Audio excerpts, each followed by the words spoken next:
set up your plank. The first is stabilize, so you want to feel it back here, not up there, back of the shoulder. And then we're going to start with the Spider-Man, okay? And the Spider-Man is the one that you bring your foot off the ground, you bring it up to the elbow. Set up your timer, like that. It's tight the whole time, and it's going to go this way to that way. So your foot is off the ground, you bring your thigh to your elbow, and you alternate. Okay, so we're not doing a push-up. If you want to do it on your elbow, Agnes, you go on your elbows like this, set up your elbow plank, save your wrist, and you still get to your Spider-Man. Okay? And your shoulders, back side of the shoulders are working. Okay?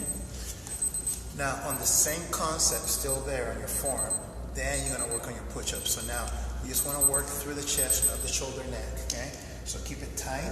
Okay? So by the time you bend the elbow, it's not that far for you to go to feel the chest muscles working.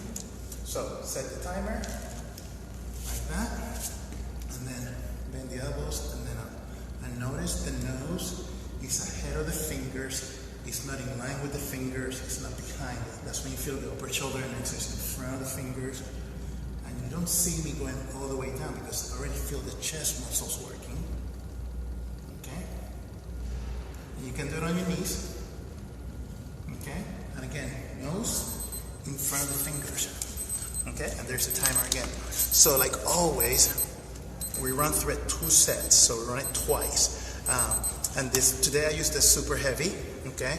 I know, Karen, you have extra heavy, which is the black color, so you can work your way up to that level, okay?